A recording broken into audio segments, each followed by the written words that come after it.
झारखंड विधानसभा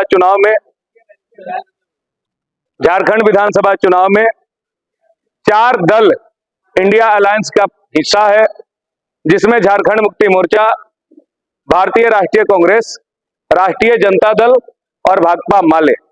आज चारों दल के यहाँ जिला अध्यक्ष उपस्थित हैं, जिन्होंने ये संकल्प लिया कि गढ़वा रंका विधानसभा में गठबंधन के प्रत्याशी, झारखंड मुक्ति मोर्चा के प्रत्याशी मिथिलेश कुमार ठाकुर जी को जिताने के लिए हम लोग कृत संकल्पित हैं और हम एकजुट होकर उनको जिताने के लिए तन मन से, धन से अपना ताकत लगाएंगे।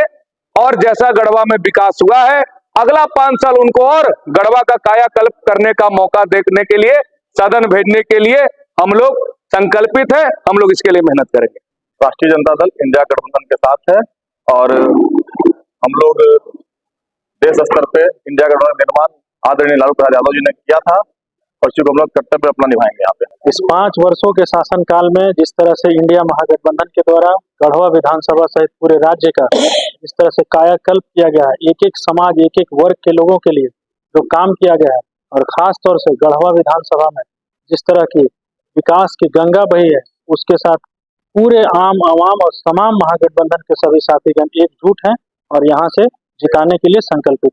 झारखंड का जो चुनाव होने जा रहा है, पहला फेज में ये गढ़वा रंका विधानसभा में भी चुनाव है। 13 तारीख को गढ़वा रंका विधानसभा का फैसला है। झारखंड की सरकार के देखते हुए, गढ़वा की विकास को देखते हुए गढ़वा की जनता ने ठान लिया है कि हमें दूसरी बार मिथिलेश कुमार ठाकुर को लाना है और झारखंड में जेएमएम की सरकार स्थापित करनी है। क्योंकि यहाँ महिलाओं के लिए जो उन्होंने दिया है, यहाँ की छात्राओं को जो दिया आगे बढ़ने के लिए, यहाँ किसानों को जो दिया है, इसके लिए झारखंड की तमाम आवाम, झारखंड जनता को पुनः सरकार, हेमंत सरकार को लाने की कोशिश में है और ये कोशिश हम जीतेंगे। चुनाव के दौरे से गुजर रहा है। 80 गढ़वा विधानसभा क्षेत्र में भी महागठबंधन प्रत्याशी आदरणीय मिथिलेश ठाकुर जी हैं। विकास की बात अभी विस्तार से बताई गई प्रेस कॉन्फ्रेंस में। विकास देखना है तो बांदू चुतरू के जंगलों में जाकर के देखिए। 80 फीट का रोड और हाई मास्क लाइट लगा हुआ है, वहां पर देख करके लोग गदगद हैं। मैं 2 लाइन चाहता हूं कि बाकी लोग भी 17 साल 10 साल के विधायक रहे हैं और जो है से उनको कोई रिपोर्ट कार्ड देना चाहिए। यहाँ तो 30 महीने का 30 पेज है, उसमें कुछ है तो ये कीजिए। और मीडिया को संगीन होना चाहिए कि यूट्यूब पर न्यूज चल रहा है कि भाजपा का नेता कहता है कि किसी दिव्य जाति विशेष का वोट आएगा तो ईवीएम से निकाल के फेंक देंगे या चिमटा से निकाल के फेंक देंगे।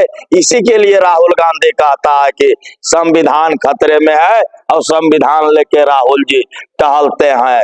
देख लीजिएगा यह देश कैसा बने, यह मीडिया के जिम्मे है और हम अपार बहुमत से जीत रहे हैं। यही नहीं, महागठबंधन की सरकार बनने से कोई नहीं रोक रहा है। भ्रम में किसी को नहीं रहना चाहिए। धन्यवाद। झारखंड विधानसभा में जो झारखंड में चुनाव हो रहा है इंडिया गठबंधन अलायंस के द्वारा, उसमें मात्र 4 पार्टियां हैं। भारतीय राष्ट्रीय कांग्रेस, झारखंड मुक्ति मोर्चा, राष्ट्रीय जनता दल, भाकपा माले। समाजवादी पार्टी की जहाँ आप बात कर रहे हैं तो केंद्रीय नेतृत्व में उनका हिस्सा रहा है, लेकिन राज्य के चुनाव में, झारखंड के चुनाव में इस इंडिया गठबंधन के अलायंस में समाजवादी पार्टी कहीं से इसका हिस्सा नहीं है। इसी को खारिज करने के लिए आज हम लोगों ने प्रेस कॉन्फ्रेंस बुलाया है, जिसमें आप देख रहे हैं कि चारों पार्टियां जो इंडिया गठबंधन का हिस्सा है, उसमें चारों पार्टी के जिला अध्यक्ष और हमारे वरिष्ठ नेता इस कॉन्फ्रेंस में हैं।